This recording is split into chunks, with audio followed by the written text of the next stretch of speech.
অথবা ফাসিক, নামাজের দিকে গুরুত্ব নাই। নামাজ পড়ান আল্লাহকে দেওয়ার মতো সময়টার নাই। মৃত্যুর সময় যখন হয়ে যায় সে তো আল্লাহর জন্য পাগলই না, আল্লাহর প্রেমিক তো হতে পারে নাই।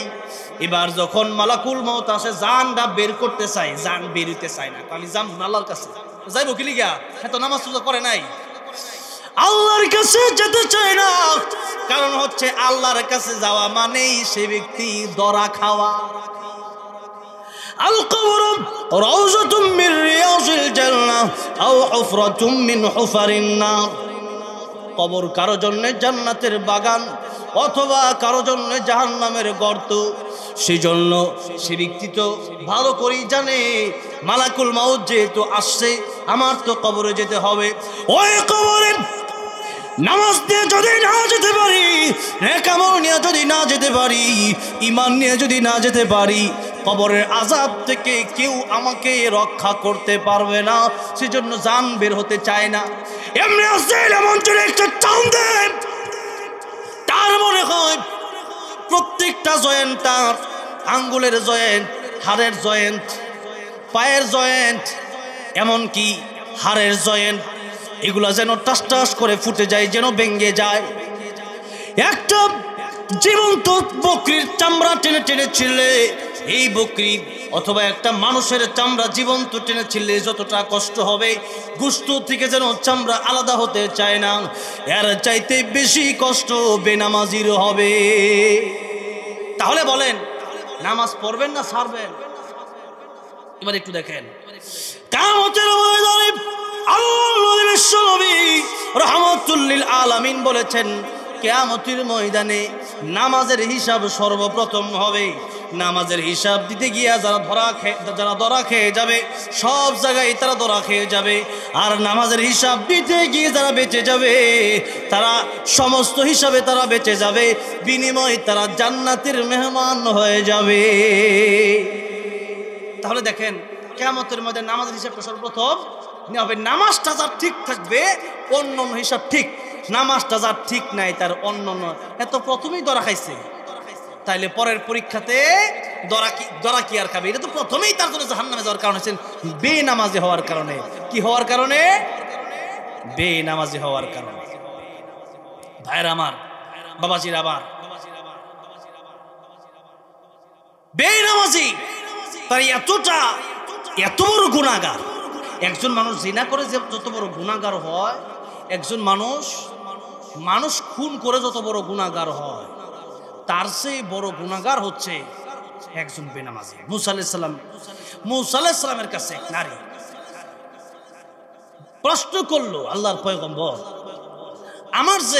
আমি এমন বড় একটা গুনাহ করছি, জিনা করছি, ওই বাচ্চা হয়েছে, ওই বাচ্চা আমার মাইরা ফেলছে, শেষ করে দিছি, আমার চেয়ে বড় গুনাহগার কেউ আছে?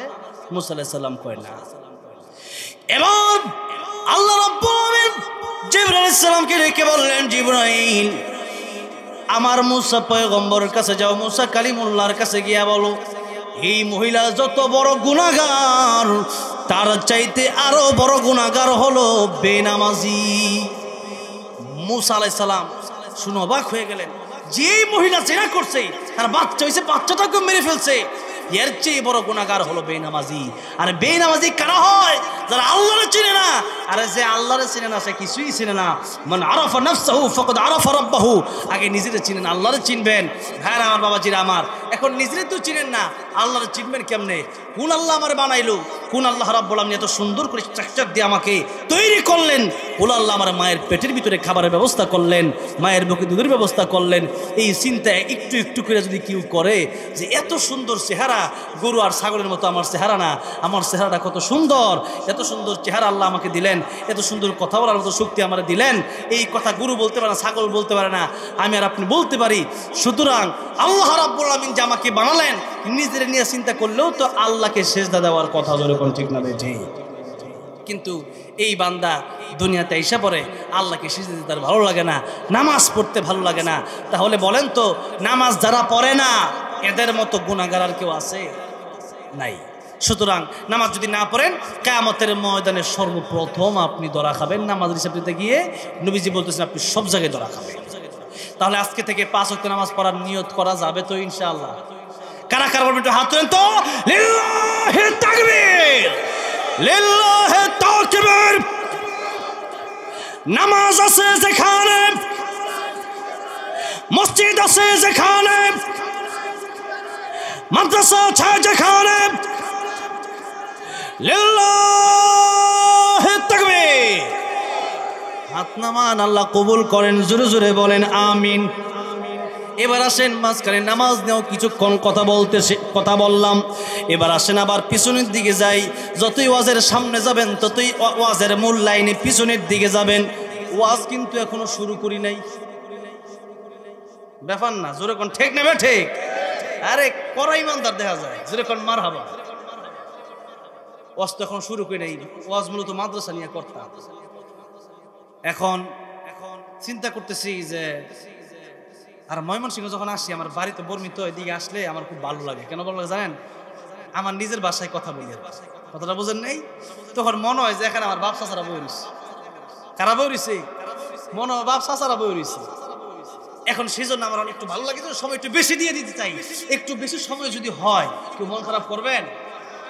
ভাইরা আমার, বাবাজিরা আমার, তাহলে বলছিলাম অধিকাংশ কারা জাহান্নামে যাবে বলেন? নারীরা। অধিকাংশ জাহান্নামে যাওয়ার তোমাদের কারণে 1 নাম্বার হলো স্বামীর অকৃতজ্ঞতা স্বীকার করা, অকৃতজ্ঞ হওয়া। এখন আপনাদেরকে জিজ্ঞাসা করতে চাই, স্বামীর অকৃতজ্ঞ যারা হয়, যে নারীরা হয়, এরা জান্নাতের দিকে হাঁটতেছে নাকি জাহান্নামের দিকে হাঁটতেছে বলেন? জাহান্নামের দিকে হাঁটতেছে। এবার আসেন, নবীজি আরেকটা কথা বলতেছেন, ও দুনিয়ার নারীরা, ও দুনিয়ার স্ত্রীরা, আল্লাহর পরে যদি কাউকে সেজদা দেওয়া যেত তাহলে আমি নবী বলতাম তোমাদের স্বামীর পায়ে তোমরা সেজদা করো। আল্লাহু আকবার। কিন্তু আল্লাহর পরে কাউকে সেজদা দেওয়া যাবে? লুকমান হাকিম তার সন্তানকে ডেকে বলছেন, ইয়া বুনাইয়া লা তুশরিক বিল্লাহ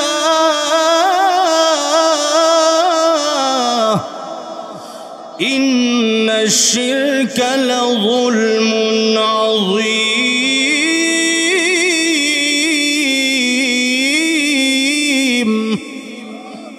হে আমার সন্তান, আল্লাহর সাথে শিরিক করো না।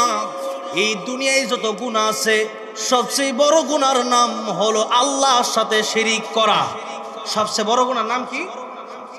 আল্লাহর সাথে শিরিক করা। আল্লাহর না ডাকা বাবারে ডাকা, আল্লাহর সিজদা না দিয়া মাজারে সিজদা করা, আল্লাহর নামে মান্নত না কইরা বাবার নামে মান্নত করা, এই মাদ্রাসায় মসজিদে টাকা পয়সা না দিয়া মাজারে বাবার নামে দেওয়া, এগুলা হচ্ছে শিরিক।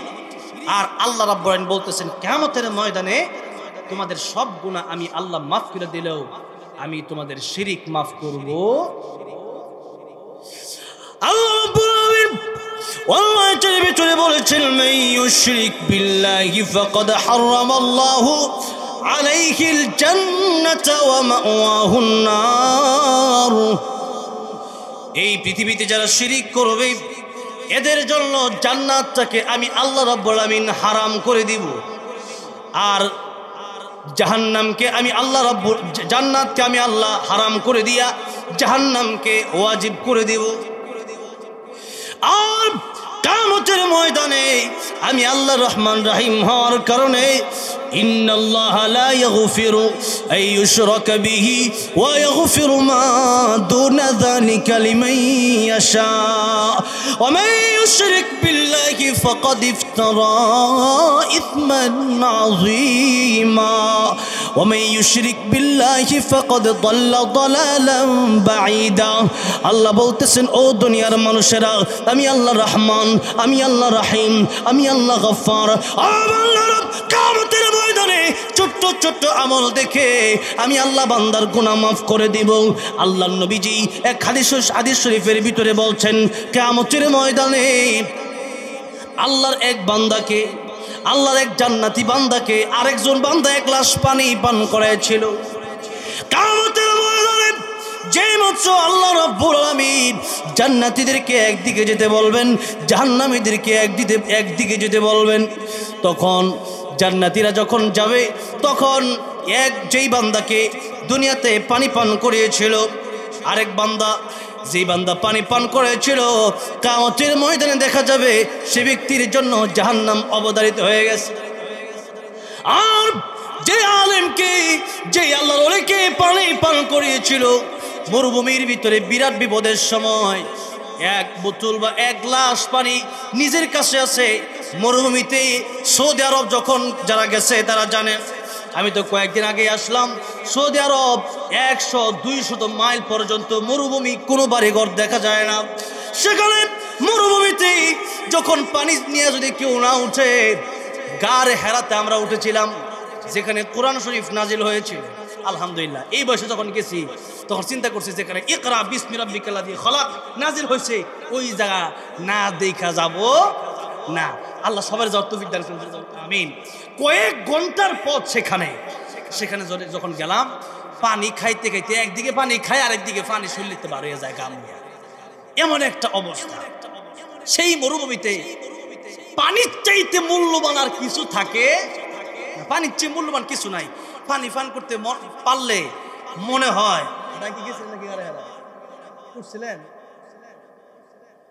জাবালে নূর দেখছেন। আমি গারে হারাই বিশ্বজয়ী হাফেজদেরকে, বাংলাদেশের এক কোম্পানির মালিক এমডি আমাদেরকে সেখানে নিয়ে গেলেন, একটা 5 স্টার হোটেল, সেখানে দারুল ইমান, সেখানে আমাদেরকে রাখছে। আর একটা হচ্ছে দারুত তাকওয়া, একটা মক্কাতে একটা মদিনায়। তো এই লোকে আমাদেরকে সেখানে নিয়ে গেছেন মক্কা মদিনায়। সেখানে হাফেজ নাজমুস সাকিব, এই ময়মনসিংহের, চিনেন আপনারা? বিশ্বজয়ী হাফেজ নাজমুস সাকিব আমার বন্ধু এবং আমার ক্লাসমেট, একসাথে আমরা হেল্প করছি। তার মা কয়েকদিন আগে ইন্তেকাল করেছেন। আল্লাহ রাব্বুল আমিন তাকে, ওনার মাকে জান্নাতুল ফেরদাউস দান করেন, জোরে বলেন আমিন। এই হাফেজ নাজমুস সাকিবের মতো সন্তান যেই মা রাইখা গেছে, ওই মা তো ধন্য মা, জোরে কোন ঠিক না ঠিক? এমন সন্তান আপনারা রেখে যেতে চান কি চান? ভাইরা বাবাজিরা, মরতে একদিন হবে। একটা নেককার সন্তান যদি রেখে যেতে পারেন, এটা হবে আপনার সবচেয়ে বড় সম্পদ, যেরকম ঠিক না ঠিক? হাফেজ নাজমুস সাকিবকে যেই মা রেখে গিয়েছেন, সেই মা তো ধন্য মা। যেই বাবা হাফেজ নাজমুস সাকিব তৈরি করেছেন, সে বাবা তো ধন্য বাবা। কোরআনে হাফেজ বানাইছে, কিয়ামতের ময়দানে আল্লাহ তো তার মা তার বাবাকে নূরে টুপি পরাইয়া দিবেন। মুসা আলাইহিস সালাম একবার রাস্তা দিয়ে হেঁটে যাচ্ছেন, যাওয়ার সময় দেখলেন কবরের আযাব হয়, আবার আসতেছেন দেখলেন কবরের আযাব মাফ। মুসা আলাইহিস সালাম অবাক হয়ে গেলেন। আল্লাহ রাব্বুল আমিন জানিয়ে দিলেন, মুসা পয়গম্বর, একটু আগে তার কবরটা ছিল জাহান্নাম, এখন জান্নাত হলো কি জন্য? এর কারণ হলো এই লোকের একটা সন্তান ছিল, যেই সন্তানকে এই লোকের স্ত্রী, এই সন্তানের মা, এই সন্তানকে মাদ্রাসায় যখন দিয়ে দিল, এতদিন পর্যন্ত লোকটা জাহান্নামী ছিল, কিন্তু লোকটার সন্তানকে মাদ্রাসায় যখন দিয়ে দিল, আর সে যখন পড়েছে বিসমিল্লাহির রহমানির রহিম, আমি আল্লাহকে রহমান রহিম বলে যখন ডাক দিয়েছে, আমি আল্লাহর কুদরতি, আমার রহমতের জুস পয়দা হয়ে গেছে। আমি আল্লাহ রাব্বুল আমিন সেই বছর রহমান রহিম নাম শুনে আর সহ্য করতে পারি নাই। তার বাবার কবর এতক্ষণ জাহান্নাম থাকলেও এই মুহূর্তে আমি তার বাবার কবর জান্নাতের বাগান বানাইয়া দিলাম। কোরআনের হাফেজ, এটা তো পরের বিষয়। মাত্র বিসমিল্লাহির রহমানির রহিম এতটুকুন পড়ছে, আল্লাহ কয় তারে আমি কবরে আযাব দেব, আর তার ছেলে মাদ্রাসায় আমার রহমান রহিম বলে ডাক দেবে। এতটুকু আমি আল্লাহর বরদাস্ত হয় না। তার বাবার কবর আমি আল্লাহ রাব্বুল আমিন জান্নাতের বাগান বানায় দিলাম। সুবহানাল্লাহ। বলতেছিলাম হাফেজে কোরআন বানান, সন্তানকে আলেমে দিন বানান। এই সন্তানকে হাফেজ আলম বানাইলে দুনিয়াতে কি লাভ, আখিরাতে কি লাভ, এই কথাগুলো আমি বলবো, শুনতে রাজি আছেন?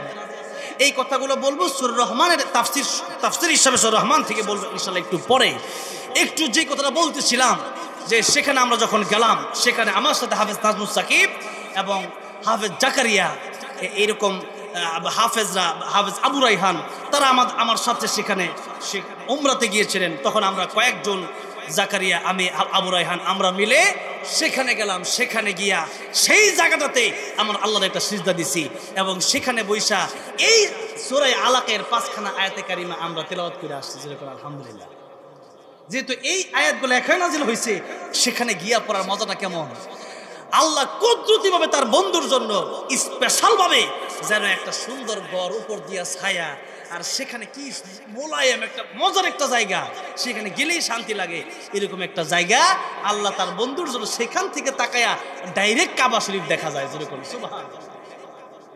এরকম একটা জায়গা আল্লাহ তার বন্ধুর জন্য স্পেশাল ভাবে বানায় রাখছে। সেই জায়গায় সেখানে নবীজি ধ্যানমগ্ন হয়ে থাকতেন। সেই পাহাড়ে আল্লাহ পাক আমাকে ওঠার তৌফিক দান করেছেন। তো পাহাড়ে যখন উঠতাম পানির পিপাসাটা সবচেয়ে বেশি লাগতো, পানির পিপাসা, তখন পানির বোতল নিয়ে আমরা উঠছি।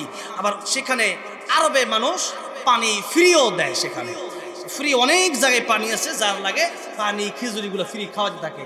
তারা মনে করে যে মানুষকে খাওয়াইতে পারলেই জান্নাতে যাওয়ার বড় সহজ কয়েকটা উপায়ের মধ্যে একটা হচ্ছে নবীজি বলেছেন না তাইমুত আম, মানুষকে খাওয়াও। কিন্তু আমরা মানুষকে খাওয়াইলে আমরা কি মনে করি জানেন, আমাদের খাওয়ার মনে শেষ হয়ে গেছে।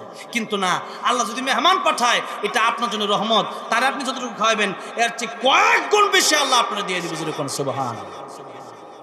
আফসুস সালাম, সালাম দাও। এরপরে যে এই দুইটা কাজ বেশি বেশি করো, জান্নাতে শান্তির সাথে প্রবেশ করো। সালাম দিবেন আর মানুষকে কি করবেন, বেশি বেশি খাওয়াবেন। মানুষকে কি করবেন, বেশি বেশি খাওয়াবেন। আমার সাথে যদি কেউ নাস্তা অথবা খাইতে বসে, সহজে আমার আগে বিল দেওয়ার মতো সিস্টেম আমি রাখি না। এই যে শাকিল ভাই আমাকে দাওয়াত দেন, ওনার এলাকা, ওনার আশুলিয়াতে আমি ঈদের নামাজ ওনার মসজিদে ওনাদের এলাকায় আমি পড়াই। সেখানে আমি গেলে উনি কি রাইখা কি খাওয়াবে কুল পায় না, এই হইল অবস্থা। তো এই যে দেখেন মানুষকে খাওয়ানোর যে সিস্টেমটা আমি দেখছি, যেদিনই মানুষকে খাওয়াই এরপরে দেখে আল্লাহ রাব্বুল আলামিন রিজিক আমার আরো বাড়ায়া দিয়া দেন। এই জন্য মানুষকে খাওয়াবেন, এই খাওয়ানোর ভিতরে আলাদা একটা তৃপ্তি আছে। ভাইরা আমার, বাবাজিরা আমার, যেই ব্যক্তি এক গ্লাস মাত্র পানি বিপদের সময় তার দরকার, কাজ চাইতেছে এক গ্লাস পানির জন্য, নবীজি বলেন এক গ্লাস পানি আরেকজন ব্যক্তির কাছে আছে, তার এখন দরকার নাই, কিন্তু পাহাড়ে একটু পরে পানিটা তার লাগতে পারে, ওই পানিটা নিজের কথা চিন্তা না করে তারে খাওয়াইয়া দিছে, পান করাইয়া দিছে।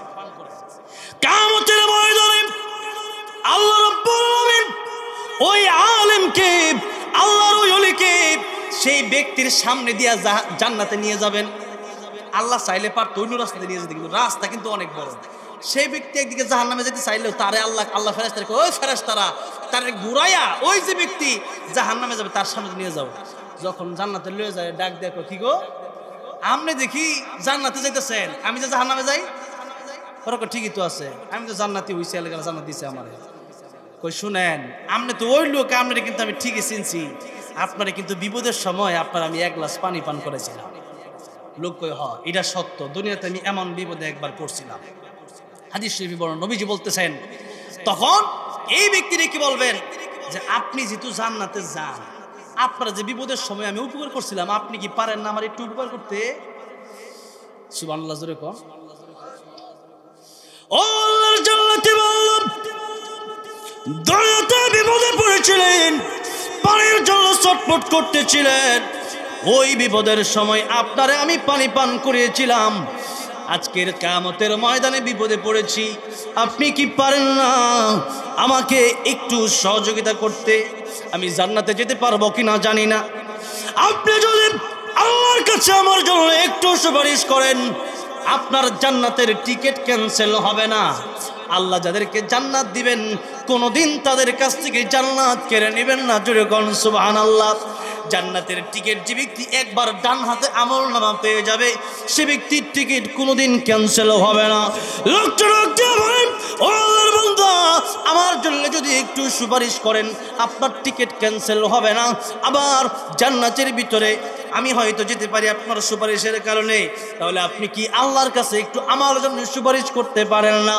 যেই মুহূর্তে বলছে, সে ডাক দিয়ে বলতেছেন, হ্যাঁ কথা তো ঠিকই, আপনি আমার এই দুনিয়াতে বিপদের সময় উপকার করেছিলেন। আসলে আল্লাহর ইচ্ছা হলো তারা জান্নাতে দিবে ওই লোকের উসিলায়, ওই লোকের উসিলায়। ওই যে দুনিয়াতে উপকার করছিল, এক গ্লাস পানি পান করেছিল, ওই একটা কাজ আল্লাহর কাছে পছন্দ। এই মাদ্রাসা মসজিদে আপনারা দান করেন হাজার হাজার টাকা, এই টাকা কাল কিয়ামতের ময়দানে নাজাতের উসিলা হতে পারে কি পারে? আর এক গ্লাস পানি পান করে যদি জান্নাতে যেতে পারে, তাহলে এই মাদ্রাসায় দান করে জান্নাতে যাওয়ার সম্ভাবনা আছে কি আছে না বলেন? 30 বাজে, 1টার আগে সব শেষ করে দিব। আমি তো বলছিলাম যে 12টার আগে শেষ করে দিব, কিন্তু ময়মনসিংহে তোমার যাবার মন চাইতেছে, আমি কি করতাম? যেরকম মারহাবা। এবার আসেন ভাইরা আমার, বাবাজিরা আমার, এই জান্নাতি ব্যক্তির আল্লাহ কাছে আল্লাহ, আল্লাহ সে ব্যক্তি দুনিয়াতে আমার 1 গ্লাস পানি দিছে, আল্লাহ এই ব্যক্তি আমার উপকার করছিল, আল্লাহ এই ব্যক্তির মনে যদি আমার জন্য দয়া লাগতে পারে, আল্লাহ এ জাহান্নামে যাবে এই লোকটা, তোমার কাছে কি আল্লাহ মায়া লাগে না? আল্লাহু আকবার। আমার আল্লাহ ডাক দিয়ে বলবেন, ও বান্দা, আজকের কিয়ামতের ময়দানে কঠিন বিপদের দিনে তারে আমি জান্নাতে দিব না কেন, বরং তোমারে জান্নাতে দেব। তোমার জন্য যদি তার একটু দয়া লাগতে পারে, তোমার জন্য দয়া করে যদি 1 গ্লাস পানি তোমারে পান করাইতে পারে কঠিন বিপদের সময় মরুভূমিতে, তাহলে আজকের কিয়ামতের ময়দানে আমি আল্লাহ রহমান, আমি আল্লাহ রহিম, আমি আল্লাহ গফফার, আমি আল্লাহ গফুর, আমার চাইতে বড় মায়া বড় দয়া আর কেউ নাই।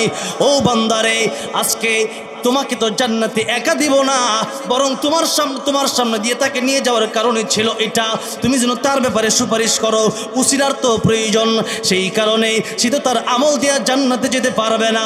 তোমরা যেহেতু দুনিয়াতে বিপদের সময় পানি পান করেছিল, আজকের কিয়ামতের ময়দানে আমি আল্লাহ রহমান রহিম গফফার হওয়ার কারণে সেই দিনের এই ইবাদতটাকে, সেই দিনের ভালো একটা কাজকে উসিলা করে, সেই দিন 1 গ্লাস পানি পান করানোকে উসিলা করে তোমাকে জান্নাত দিলাম, সাথে তাকেও আমি আল্লাহ জান্নাতের মেহমান বানাইয়া দিলাম। একটু জোরে কর না ভাইরা আমার, বাবাজিরা আমার। তাহলে কোন নেক আমলের কারণে কে জান্নাতে যাবে বলা যায়? ভাইরা আমার, বাবাজিরা আমার, বলতেছিলাম শিরিক মুক্ত ইবাদত যদি করতে পারি, আল্লাহ রাব্বুল আলামিন কিয়ামতের মধ্যে উসিলা দেখা মাফ করে দিবেন, কিন্তু একটা গুনাহ আল্লাহ মাফ করবেন না, সেটা হলো শিরিকের গুনাহ। সেটা কোন গুনাহ? দুনিয়াতে তওবা করে আল্লাহ মাফ করে দিবে, কিন্তু আখিরাতের কথা বলা হচ্ছে এখানে যে তওবা না করলেও অনেক সময় আল্লাহ রাব্বুল আলামিন দেখা গেছে তার আমলকে, কোনো ছোট আমলকে উসিলা করে বা কোনো দামি আমলকে উসিলা করে আল্লাহকে তাকে মাফ করে দেবেন, কিন্তু শিরিক মাফ করবেন না। সেই জন্য নবীজি বলতেছেন, ও দুনিয়ার স্ত্রীরা, তোমরা তোমাদের স্বামীর পায়ে সিজদা করো আমি বলি, কিন্তু করলে তো শিরিক হবে, সেজন্য বলি না। কিন্তু আল্লাহর পরে যদি কাউকে সিজদা করার অনুমতি আমি নবী দিতাম, শিরিক যদি না হইতো, তাহলে আমি বলতাম, ও দুনিয়ার স্ত্রীরা, তোমাদের স্বামীর পায়ে সিজদা করো। এই কথা বলে স্বামীর মান মর্যাদা নবীজি বাড়ালেন না কমাইলেন? বাড়াইয়া দিলেন। স্ত্রীর কাছে স্বামীর মর্যাদা এত বেশি। আমার ভাইরা, আমার বাবাজিরা, 2 নম্বর কারণ হচ্ছে নারীরা জাহান্নামে যাবে বেশিরভাগ কয় কারণে বলেন? কয় কারণে? 2 কারণে। 1 নম্বর কারণ হচ্ছে স্বামীর অকৃতজ্ঞ হওয়া, আর 2 নম্বর কারণ হচ্ছে মানুষকে বেশি বেশি লানত দেওয়া, যে তোর আল্লাহ লাইতে না, তুই মরতারস না, তোর ঠাড়া ভরে না, এই সমস্ত কথাবার্তা বলার কারণে নারীরা জাহান্নামে যাবে। ও মা বোনেরা, তাহলে স্বামীকে কষ্ট দিবেন না। ও মা বোনেরা, মানুষকে লানত দেওয়া যাবে না। ভাইরা আমার, বাবাজিরা আমার, ঠিক কথা বলছিলাম, একটা দুঃসংবাদ, এটা ছিল একটা দুঃসংবাদ, নারীরা এই কারণে জাহান্নামে যাবে। এবার একটা সুসংবাদ যেটা বলছিলাম, মনে আছে আপনাদের সুসংবাদ? আল্লাহর বিশ্বনবী রাহমাতুল লিল আলামিন বলেন, ও দুনিয়ার মানুষেরা, ও দুনিয়ার ইমানদারেরা, তোমরা যদি গরিব হও, রাগ করার কোনো কারণ নাই। ধনীর 500 বছর আগে গরিব জান্নাতের ভিতরে ঢুকে যাবে। আত্মজোরে কোন সুবহানাল্লাহ।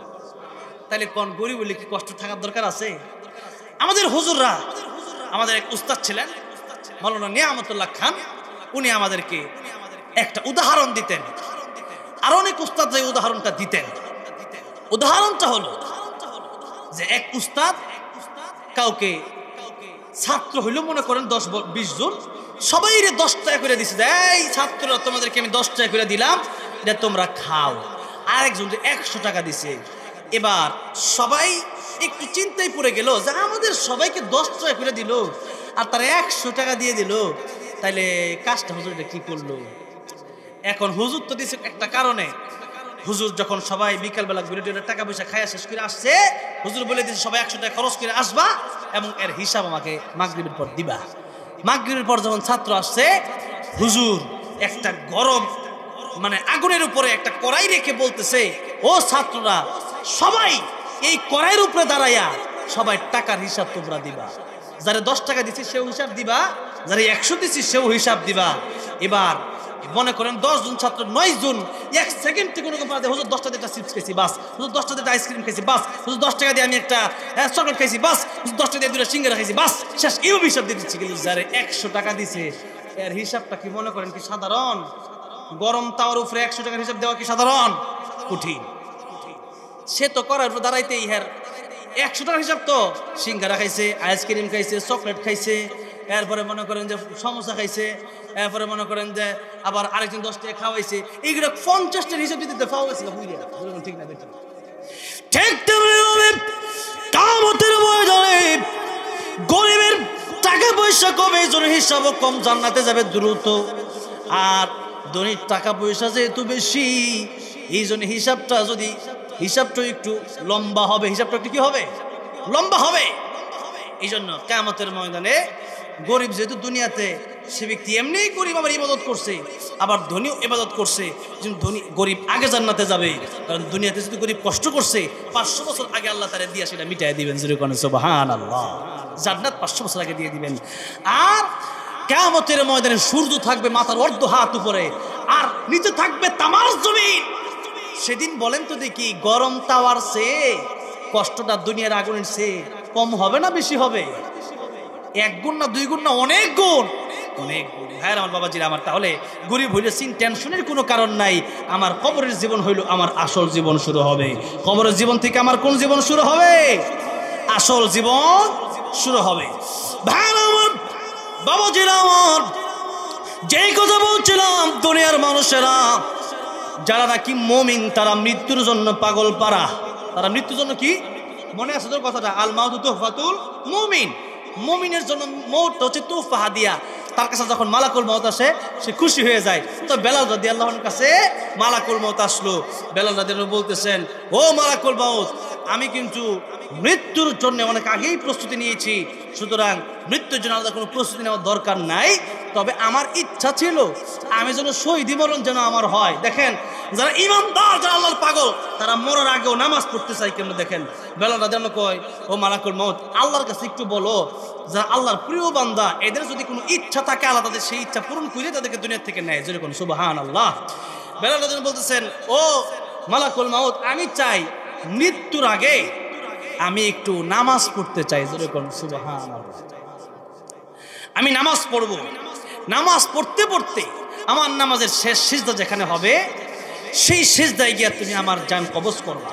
ভাইয়ার আমার বাবাজি, আমার কথাটা বোঝানোর উদ্দেশ্য হলো এটা যে মুমিন ব্যক্তি সে নামাজের ভিতরে থেকেই আল্লাহর সঙ্গে সাক্ষাৎ করতে চায়। এমনকি জীবনের শেষ মুহূর্ত পর্যন্ত মুমিন বান্দা নামাজের জন্য পাগল হয়ে থাকে। যেরকম ঠিক না বেঠিক? যে ব্যক্তি মুমিন সে ব্যক্তি যদি নামাজ না পড়ে খাবার হজম হবে না, তার খাইতে ভালো লাগবে না, তার ঘুমাইতে ভালো লাগবে না। আসলেই যারা মুমিন, নামাজের সময়টা হয়ে গেলে এদের বৃত্তি দুর্দূর শুরু হয়ে যায়। যেরকম ঠিক না বেঠিক? যে নামাজটা পড়লাম না, অন্য কাম যদি থাকে আর দেখ তো নামাজ কাজা হয়ে যায়, এর চেয়ে কষ্ট মুমিনের আর কিছু হইতে পারে? তাই নামাজ পড়বেন তো ইনশাআল্লাহ, এই প্রতিজ্ঞা করতে হবে। আর এখন আপনি বলবেন যে হুজুর নামাজটা আগামী শুক্রবার থেকে পড়বো না, এই কথা যদি বলেন তাহলে আমি আপনার একটা প্রশ্ন শেষ করতে চাই। আপনি কি জানেন যে আপনি কতক্ষণ বাঁচবেন? যেরকম জানেন, আধা ঘন্টার ভিতরে সব কথা শেষ করে দিব। যেহেতু আমাকে নামাজের কথা বলা হয়েছে, নামাজের কথাটা একটু বেশি বলতেছে।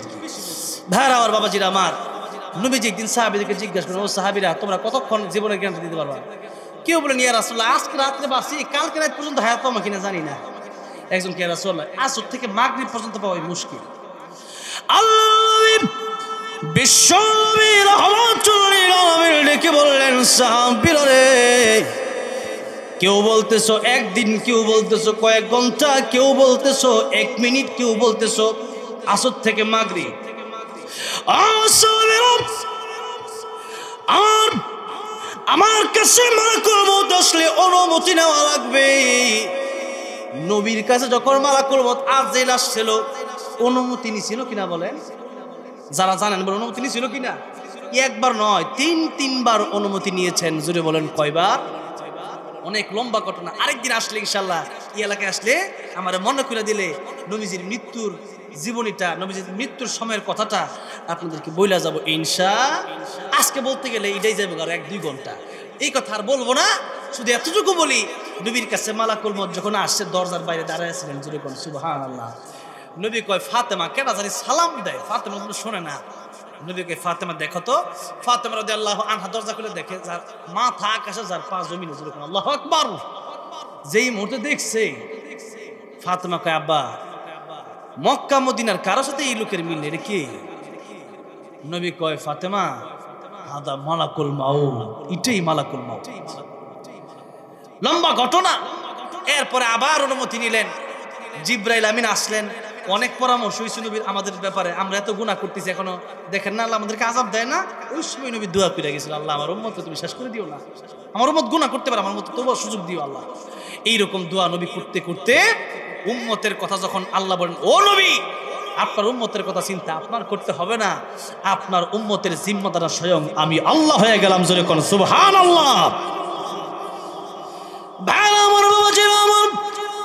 আল্লাহ নবী বিশ্ব নবী রাহমাতুল্লিল আলামিনের কাছে মালাকুল মউত যখন আসলেন, তিনবার অনুমতি নিলেন।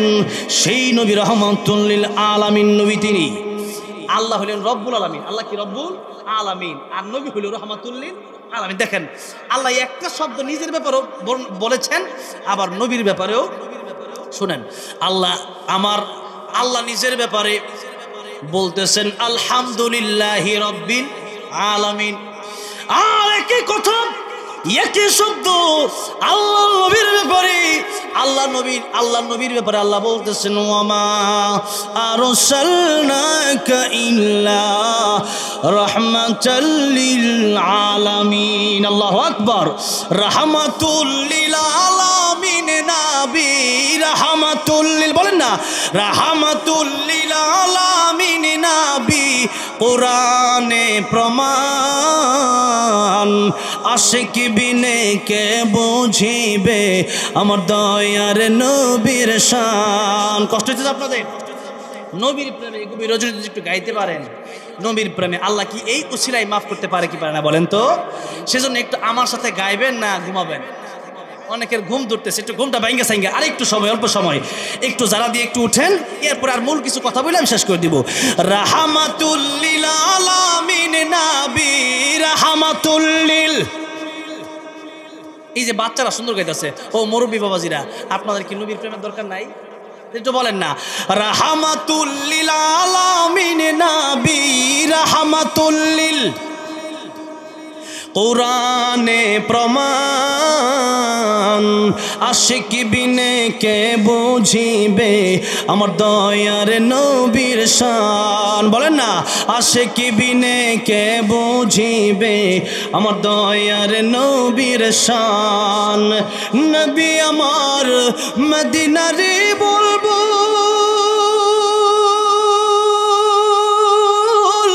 আমার আল্লাহ ভালোবেসে নামটি দিলেন মুহাম্মদ রাসূল। আল্লাহু আকবার।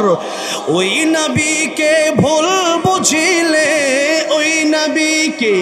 ওই নবীকে ভুল বুঝিলে থাকবে না ঈমান। আশিক বিনে কে বুঝিবে আমার দয়ার নবীর শান। বলেন না, উম্মত বিনে কে বুঝিবে আমার দয়ার নবীর শান।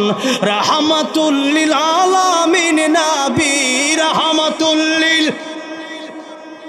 কোরআনে প্রমাণ, আশিক বিনে কে বুঝিবে আমার দয়ার নবীর শান। বলেন না, আশিক বিনে কে বুঝিবে আমার নবী রাহমাতুল লিল আলামিন নবী হইয়াও ডাক দিয়ে বলতেছেন, ও সাহাবীরা তোমরা তো কত কয়েকজন দিলা আসর থেকে মাগরিব পর্যন্ত জীবনের গ্যারান্টি, তোমরা তো কয়েকজন রাত থেকে দিন পর্যন্ত, একদিন থেকে আরেক দিন পর্যন্ত, 1 ঘন্টা থেকে আরেক ঘন্টা পর্যন্ত, 1 মিনিট থেকে আরেক মিনিট পর্যন্ত তোমাদের জীবনের গ্যারান্টি দিলা। ও সাহাবীরা, আমি রহমাতুল লিল আলামিন নবী, আমার কাছে মালাকুল মউত আসলে অনুমতি লাগে। সাহাবীরা রে, এরপরেও আমি নবীজি নামাজের পরে ডান দিকে সালাম ফিরাইয়া বাম দিকে সালাম ফিরাতে পারবো, এই গ্যারান্টিটুকু আমি নবীও তোমাদের কি দিতে পারি না। আল্লাহু আকবার। তাহলে নবী হইয়া রহমাতুল লিল আলামিন নবী, তিনি যদি জীবনের গ্যারান্টি না দিতে পারেন, আমার মতো আপনার মতো মানুষেরা কি, সাধারণ মানুষেরা কি, নবীর সাধারণ উম্মতেরা কি জীবনের কোনো গ্যারান্টি দিতে পারি? কার কখন মরণ হয়ে যাবে তা কি আমার জানা আছে নাকি?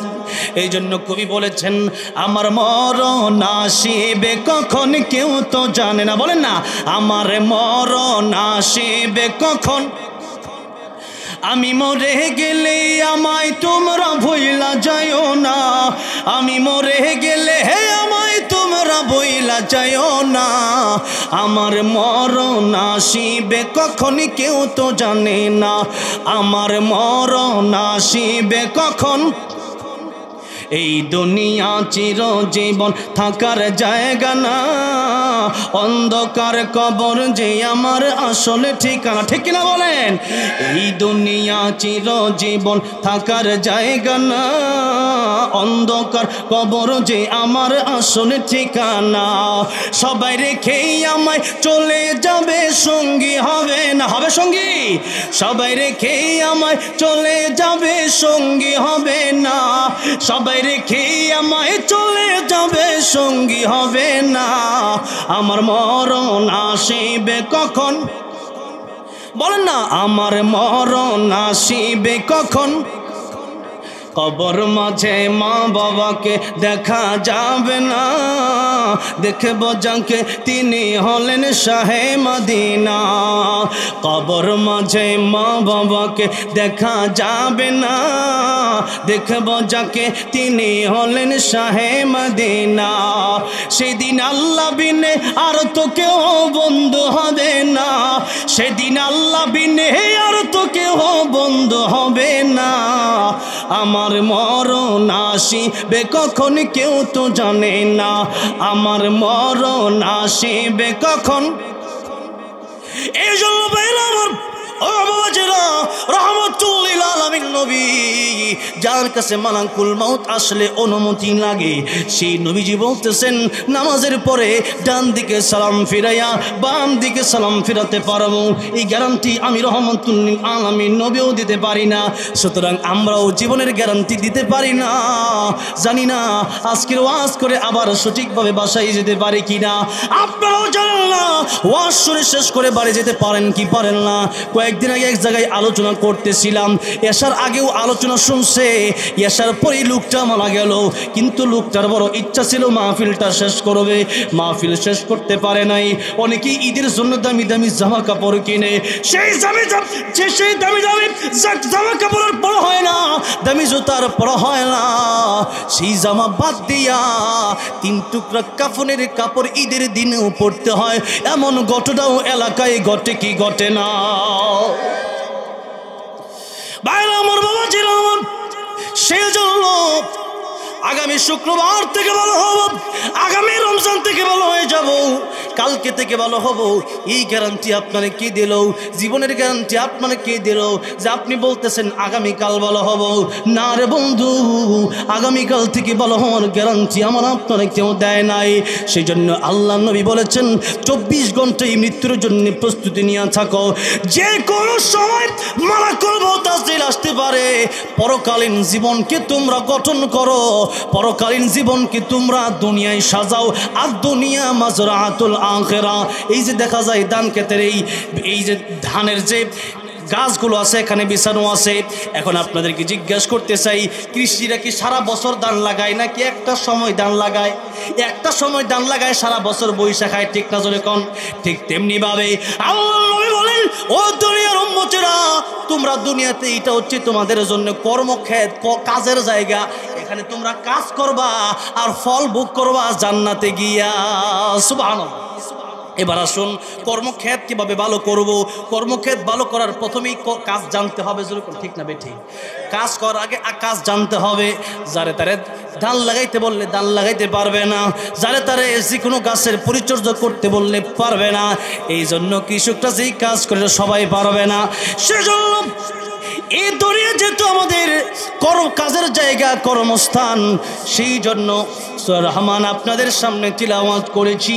সূরা রহমানে আল্লাহ রাব্বুল আমিন যে আয়াতগুলো বর্ণনা করেছেন, এর মধ্যে একটি আয়াত স্পেশাল আয়াত, বারবার আল্লাহ বলতেছেন ফাবিআইয়ি আলাই রাব্বিকুমা তুকাযযিবান। একটু পরে পরে এই কথা আল্লাহর কোন কোন নিয়ামতকে তোমরা অস্বীকার করবে আছে কি? সুতরাং আল্লাহ রাব্বুল আমিন নিয়ামত দিলেন, গোলামি করতে হবে কার? আল্লাহ যেভাবে বলছেন ওভাবে চলার দরকার আছে না নাই? এবার দেখেন আল্লাহ বলতেছেন কোন কোন নিয়ামতের অস্বীকার করবা। এই সূরার প্রথমেই আল্লাহ বলতেছেন আর রহমান। রহমান তিনি দয়াময়, তিনি করুণার আধার, তিনি কে? আল্লাহ। এবার আল্লাহ বলতেছেন আমি যে তোমাদের উপর দয়া করলাম, তোমরা কোন দয়া অস্বীকার করবা? এবার আল্লাহ বলতেছেন বারবার, কিন্তু প্রথমেই আল্লাহ বলতেছেন আমি আল্লাহ তো দয়াময়, আমি আল্লাহ রহমান, আমি আল্লাহ রাব্বুল আলামিন করুণার আধার। ও বান্দারে, তোমাদের উপর পৃথিবীতে যত দয়া করছি, আমি আল্লাহ নিজের পরিচয় দেওয়ার পরেই আমি আল্লাহ বলে দিলাম আল্লামাল কুরআন। যত দয়া করছি এর মধ্যে সবচেয়ে দামি দয়া, সবচেয়ে বড় দয়ার নাম হলো তোমাদেরকে আমি আল্লাহ কোরআন দিয়েছি, কোরআন শিখাইছি। যেরকম সুবহানাল্লাহ। এই একটা দুইটা আয়াত নিয়ে রহমান শব্দের ব্যাখ্যা করতে গেলে লম্বা সময়, কোরআন শব্দের ব্যাখ্যা করতে গেলে লম্বা সময়। আজকে লম্বা সময় দিব না, একটু বোঝাই দিতে চাই ভাইয়েরা আমার, বাবাজিরা আমার, কোরআন শিখলে পরে আসল মানুষ হওয়া যায়, আর কোরআন না শিখলে আসল মানুষ হওয়া যায় না। একটু লক্ষ্য করুন, আল্লাহ বলতেছেন আল্লামাল কোরআন। এবার আল্লাহ বললেন আমি তোমাদের উপর দয়া করলাম। এবার আল্লাহ বলতেছেন আল্লামাল কোরআন, তোমাদেরকে কোরআন শিখাইলাম, এটা হচ্ছে আমার সবচেয়ে বড় দয়া। এবার আল্লাহ বলতেছেন খলাকাল ইনসান, তোমাদেরকে মানুষ বানাইলাম। এবার দেখেন ঘটনা তো এমন হওয়া দরকার ছিল যে আমরা আগে দুনিয়াতে আসছি, আমরা মানুষ, এরপরে আল্লাহ কোরআন আমাদেরকে শিক্ষা দিয়েছেন, যেরকম ঠিক দিয়েছে। কিন্তু আল্লাহ বলতেছেন আগে কোরআন শিখাইছি পরে মানুষ বানাইছি। এর ব্যাখ্যায় মুফাসসিরিনে কেরামগণ বলতেছেন চেহারা শুরুতে মানুষ হইলেই আসল মানুষ হওয়া যায় না, কোরআন না শিখা পর্যন্ত আসল মানুষ হওয়া যায় না। তাহলে বলো শুন, মানুষ তো দেখতে শুনতে ফেরাউনও ছিল, নমরুদও ছিল, আবু জেহিল্লাও ছিল, যেরকম ঠিক না বেঠিক? কিন্তু এরা কি আসলে মানুষ না কুত্তার চেয়ে খারাপ? এরা কুত্তার চেয়ে খারাপ। এটা কুত্তা আবু জাহেলের চেয়ে ভালো, কারণ কুত্তা তার মালিকের চিনে, আবু জাহেল মালিক চিনে না। এবার দেখেন আল্লাহ কোরআন শিখলেই মালিক চিনে, কোরআন শিখলেই মানুষ হয়। এবার আপনাদেরকে জিজ্ঞাসা করতে চাই, আল্লাহ রাব্বুল আলামিন যেই গ্রন্থটা আমাদেরকে দিলেন, আমাদের কল্যাণের জন্য দান করলেন, আমাদের জন্য আইনও দিলেন, আমাদের পরিবার, আমাদের সমাজ, আমাদের দেশ, আমাদের রাষ্ট্র, সব কিছুর জন্য আল্লাহ রাব্বুল আলামিন কোরআন আমাদেরকে দিয়ে দিলেন। সেই কোরআন বাদ দেয়া যদি আমরা অন্য দিকে যাই, তাহলে কি আমরা সফল কাম হইতে পারবো? পারবো না। এখন আপনাদেরকে আরেকটা প্রশ্ন করতে চাই, আল কোরআনের চাইতে বেশি দামি মানে কিতাব বা আল কোরআনের সাথে টক্কর দেয় এমন কোনো কিতাব পৃথিবীতে আছে? পৃথিবীর যে কোনো কিতাব যে ব্যক্তি লেখে, সেই ব্যক্তি আবার প্রথমে ভূমিকায় লেখা দেয় যে আমি যে কিতাবটা লিখছি এটা আমার ভুলও হইতে পারে, আপনার ধরায় দিবেন, আমি ঠিক করে নিব। কিন্তু আল্লাহ বলতেছেন যালিকাল কিতাবু লা রাইবা ফীহি হুদাল লিল মুত্তাকিন।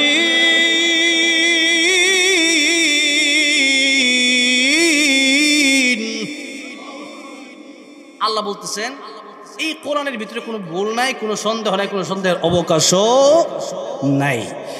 এবার আসেন কোরআন শিখলে পরে কি কি লাভ? দুনিয়ায় কি লাভ, মরণে কি লাভ, আর কবরে কি লাভ, হাসরে কি লাভ। এখন সবাই এটা ভালো করেই জানে যে কোরআন শিখলে মরণে লাভ, কবরে লাভ, আখিরাতে লাভ। কিন্তু আমাদের সমাজের সমস্যাটা কোথায় জানেন? তো কোরআন শরীফ শিখলে পরে ইমামতি ছাড়া কোনো গতি নাই, এরকম কথা অনেকে কয় না, মূর্খ বোঝে না। অনেকেই কয় কোরআন শরীফ শিক্ষা কয় টাকা কামায়, কোরআন শরীফ শিক্ষা ওই কবরে গিয়া পড়ে আর লাভ নাই। কথাটা বুঝেন নাই? আহা বুঝেন নাই। আমি শুধুমাত্র দুনিয়াতে কি লাভ এটার একটা এক্সাম্পল দিয়া এরপরে ওয়াজ শেষ করে দিব, যেহেতু একটার আগে আমি কথা দিছি ইনশাল্লাহ ওয়াজ শেষ করবো, আপনাদের ঘুমি ধরতেছে। এবার আসেন দুনিয়াতে কি লাভ এটি একটু আগে শুনেন, কারণ দুনিয়া মানছে মনে করো কোরআন শিখলে দুনিয়ায় লাভ নাই। একটু ভালো করে শুনেন দুনিয়াতে কি লাভ। দুনিয়াতে যদি কেউ কোরআন না শিখে, কোরআনের সমাজ যদি দুনিয়াতে না থাকে, সুদ ঘুষ জেনা বেবিচার হাইজ্যাক রাহাজানি এগুলা বাড়বেই বাড়বে, এগুলা থেকে পরিত্রাণের কোনো সিস্টেম নাই। এবার দেখেন আল্লাহর কোরআন যদি কেউ শেখে, সে ব্যক্তি ভালো করে শিখে। আল্লাহর কোরআন শিখলে পরে চুরি করা যাবে না, আল্লাহর কোরআন শিখলে ডাকাতি করা যাবে না, আল্লাহর কোরআন শিখলে মদ খাওয়া যাবে না, আল্লাহর কোরআন শিখলে জেনা করা যাবে না, আল্লাহর কোরআন শিখলে অবৈধ ব্যবসা করা যাবে না, আল্লাহর কোরআন শিখলে পরে 2 নম্বর বেজাল মাল মানুষকে দেওয়া যাবে না, আল্লাহর কোরআন শিখলে রোডের বদলে বাস দেওয়া যাবে না, আল্লাহর কোরআন শিখলে পরে বান্দার হক নষ্ট করা যাবে না। কারণ সে ব্যক্তির মনে একটা ভয় আছে, দুনিয়ার কোনো মানুষ আমারে না দেখতে পারে, দেখবে একজন জবান খুলে বলেন তিনি কে। একটা এক্সাম্পল দিব বলছিলাম, এটা দিই। উমর রাদিয়াল্লাহু আনহু ওই যে বলছিলাম মরুভূমি রাস্তা দিয়ে হাঁটতেছে, প্রচুর ক্ষুধা লাগছে, অনেক লম্বা ঘটনা, এটা বললে সময় লাগবে সংক্ষিপ্ত 2-3 মিনিটে। উমর রাদিয়াল্লাহু আনহু কয় রাখাল একটা ছাগল থেকে দুধ দিয়ে কি আমার দিতে পারবা, আমার বড় ক্ষুধা লাগছে। ওনার আসলেই ক্ষুধা লাগছে, উনি জানেন না যে ছাগলের মালিক উনি না, আর ওই রাখালো আমিরুল মুমিনিন যে উনি অর্ধজানের বাদশা ওটা জানে না। উনি ভাবছেন মুসাফির, কয় না ছাগলের দুধ দেওয়া যাবে না। উনি বলতেছেন যে কেন দিবা না? সে ডাক দিয়ে বলতেছেন যে আসলে আমি মালিক নই, আমি ছাগলের কেবলমাত্র রাখাল, আমি কর্মচারী, আমার কাজের লোক, আমি এই ছাগলের দুধ তোমাকে মালিকের অনুমতি ছাড়া দিতে পারি না। উমর রাদিয়াল্লাহু আনহু খুব মনে মনে খুব খুশি হয়েছে যে আমার এই রাষ্ট্রে এখন মানুষের অন্তরে কোরআন ঢুকে গেছে যে আল্লাহরে ভয় করে। কিন্তু উমর রাদিয়াল্লাহু আনহু চিন্তা করলেন যে অনেকের কথা ওই নবীদের মতো, কাজ ওই ফেরাউনদের মতো। এমন আছে না অনেকেই মাহফিলে এসে দেখবেন অনেক কথা, খুব সুন্দর সুন্দর কথা কুয়া যায়, এরপরে কাজের বেলায় দেখবেন কি ওই কাজে আর নাই, যেরকম ঠিক না বেঠে। ওমর চিন্তা করেন যে আসলে ইমানদার নাকি আমার দুধ দেয় না, একটু পরীক্ষা শুরু করে দেয়। উনি পরীক্ষা করার জন্য বললেন আচ্ছা শোনো একটা কথা কই, একটা ছাগল না আমার কাছে বিক্রি করে দাও। তো উনি ডাক দিয়ে বলতেছেন আপনার কি মাথায় জ্ঞান বুদ্ধি নাই? যেরকম সুবহানাল্লাহ, আপনার মাথায় জ্ঞান বুদ্ধি নাই। উনি আবার খুব লম্বা মানুষ ছিলেন, এত লম্বা মানুষ জ্ঞান বুদ্ধি তো মনে হয় এরকম নাকি কেন?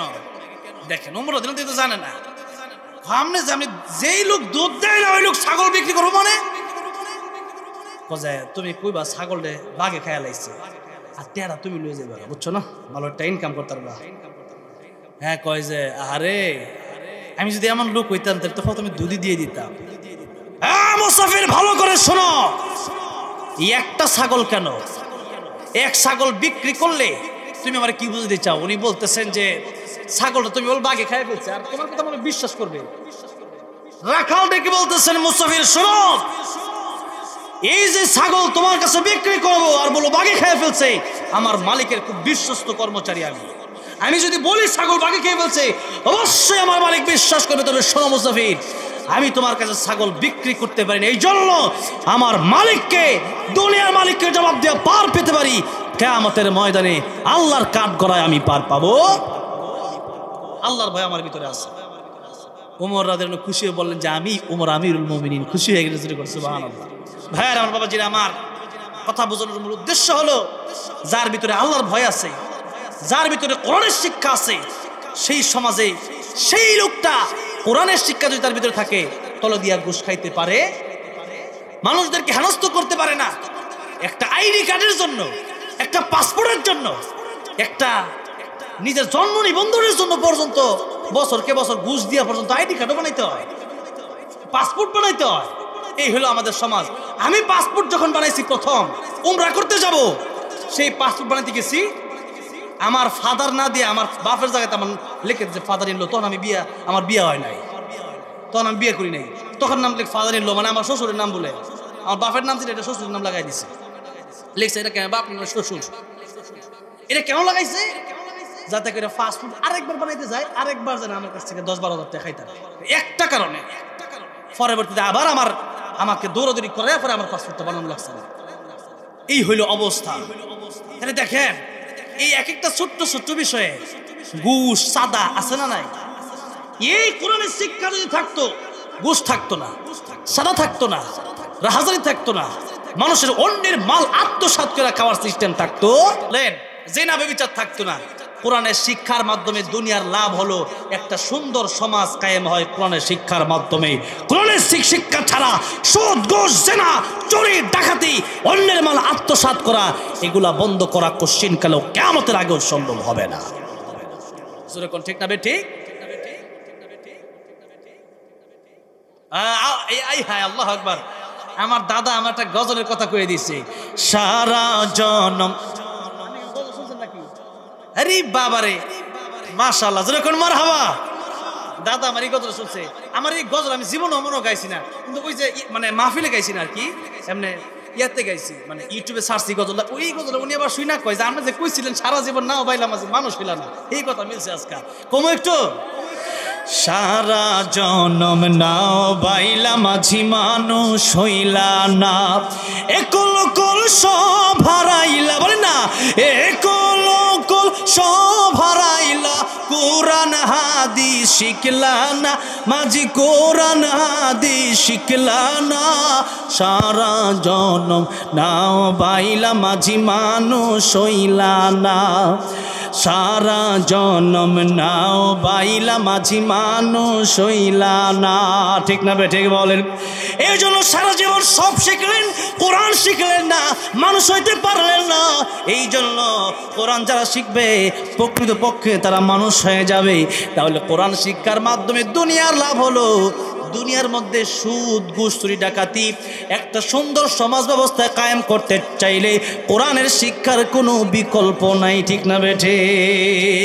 তাহলে এবার আসুন, একটা দিলাম, দুনিয়ার আরো অনেক লাভ আছে, এগুলো আজকে বলবো না, আজকে একটাই বললাম যে সুন্দর সমাজ যদি গঠন করতে চান, চুরি, ডাকাতি, দর্শন, জেনা, হ্যাঁ ব্যভিচার, এরপর হচ্ছে সুদ, ঘুষ, রাহাজানি, অন্যের মাল আত্মসাৎ, এই সমস্ত গুনাহ থেকে, এই সমস্ত নাফরমানি থেকে যদি সমাজকে মুক্ত করতে হয়, তাহলে এইরকম কোরআনের শিক্ষার, এই মাদ্রাসা শিক্ষার প্রয়োজন। মাদ্রাসার শিক্ষার কোনো বিকল্প নাই। এবার আসেন, আপনাদের গার্ডিয়ান যারা আছেন তাদেরকে একটু বলতে চাই, আল্লাহ বললেন কু আনফুসাকুম ওয়া আহলিকুম নার। আমি ময়মনসিংহে কয়েকদিন আগে আরেকটা মাহফিলে আসছিলাম, সেই মাহফিলে আমি এই একটা আয়াতের আলোচনা করতে গিয়ে, মানে মাদ্রাসা সম্পর্কে একটা আয়াতের আলোচনা, মানে সূরা তাহরিমের 6 নম্বর আয়াতের আলোচনা আমি অনেক সময় করছিলাম, ইয়া আইয়ুহাল্লাযীনা আমানু কু আনফুসাকুম ওয়া আহলিকুম নারা। এর মূল অর্থ হচ্ছে, হে ঈমানদারেরা, নিজেরাও জাহান্নাম থেকে বাঁচাও, পরিবারকেও জাহান্নামের আগুন থেকে বাঁচাও। আপনাদেরকেও জাহান্নামের আগুন থেকে বাঁচতে হবে। নিজের সন্তানদেরকে কোরআন যদি না শেখান, এই সন্তান কিয়ামতের ময়দানে বলবে, আল্লাহ আমার বাপের আগে ধরেন, কেমন আমার কোরআন শিখাইল না? ডাক্তার বানাইছে, ইঞ্জিনিয়ার বানাইছে, আমার জজ, উকিল, ব্যারিস্টার বানাইছে, দুনিয়ার ব্যবসা বাণিজ্য সবে শিখাইলো, কিন্তু কোরআন শিখায় নাই, বিপদে পড়ে যাবেন। তাহলে আপনাদের সন্তানদেরকে কোরআন শেখানোর দরকার আছে না? এগুলো বলেন। দুনিয়া কয়েকদিনের, আপনি যদি মনে করেন ডাক্তার, ইঞ্জিনিয়ার হবে, টাকা কামাবে, তাহলে মনে রাখবেন দুনিয়ার কয়েকদিনের টাকা কামানো, এটা হতেও পারে, নাও হতে পারে। ডাক্তারির মাঝখানেও তো মরে যেতে পারে, অ্যাক্সিডেন্টেও মরে যেতে পারে।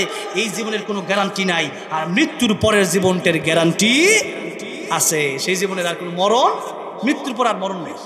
এই জন্য ভাইয়েরা আমার, বাবাজি আমার, সেই চিরজীবনের জন্য, একবারে যেই জীবনের শেষ হবে না, সেই জীবনের জন্য হলেও একটা সন্তানকে হাফেজ আলেম বানায় যেতে রাজি আছে। দুই হাত তুলে দেখান তো, লিল্লাহি তাকবীর।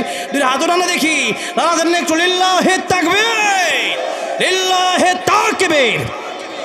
আল কোরআনের আলো, কোরআন হাদিস যেখানে, নারায়ে তাকবীর।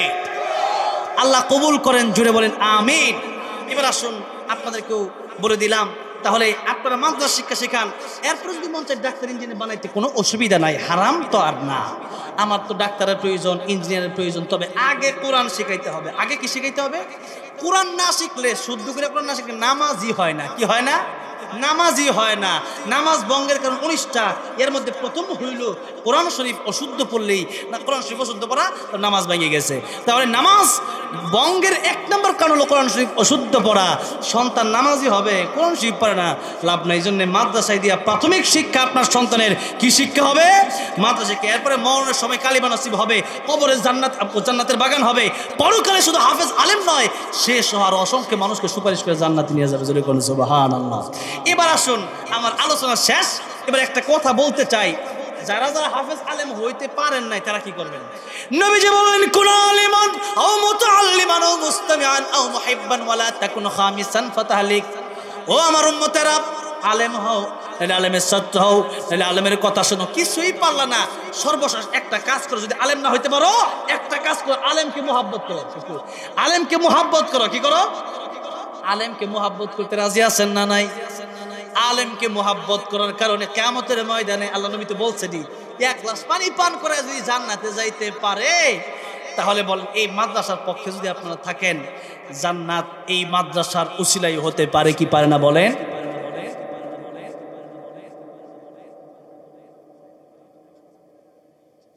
ভাইরা আমার, বাবাজিরা আমার, তাহলে আমি বলবো আপনাদেরকে যে আপনারা সবসময় এই কাজগুলো করবেন। একটা হাদিস শরীফ আসছে, ইযা মাতাল ইনসান ইনকাতা আনহু আমালু। মানুষ যখন মরে যায়, মানুষের সব আমল বন্ধ করে। আপনি মরে গেছেন, নামাজ রোজা করতে করার সুযোগ নাই। মরে গেলে কার আমল করার সুযোগ আছে?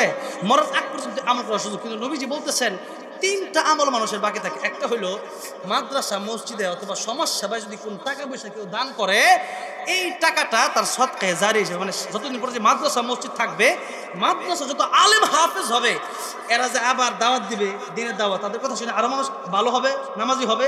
এই সব তার ছাত্রের ছাত্র, তার ছাত্র, তার ছাত্র, এমনভাবে কিয়ামতের ময়দানে যতদিন পর্যন্ত সদকা জারি থাকবে এই আমল, মাদ্রাসা মসজিদ, ততদিন পর্যন্ত আপনার কবরের সওয়াব পৌঁছতেই থাকবে, পৌঁছতেই থাকবে, পৌঁছতেই থাকবে। জোরে বলুন সুবহানাল্লাহ। আরেকটা কথা হইলো মানুষের উত্তম কথা, একজন নামাজ পড়ে থাকে, আপনি নামাজের দাওয়াত দেন।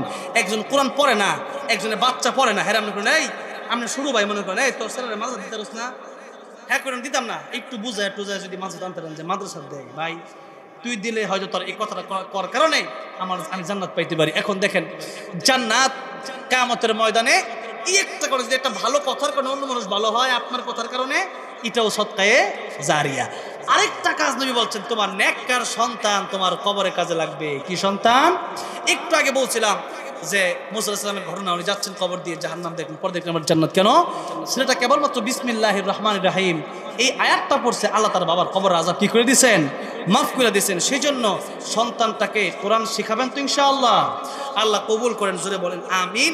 এক দুটা গজলের রিকোয়েস্ট আসছে শেষ মুহূর্তে, মোনাজাতের আগে। আপনারা যদি শুনতেছেন 1টা বাজে গেছে, মোনাজাতের সময় হয়ে গেছে, মোনাজাত করে দিব। উনি বলতেছেন যে সাইদি হুজুরের একটা গজল গাইছি, আল্লামা সাইদি রাহমাতুল্লাহ আলাইহি, আমরা দলমত নির্বিশেষে আমরা পছন্দ করি, ভালোবাসি। তিনি একজন কোরআনের পাখি ছিলেন, আর একজন ওলি ছিলেন। ওনার ব্যাপারে যেহেতু বলা হয়েছে, সেই জন্য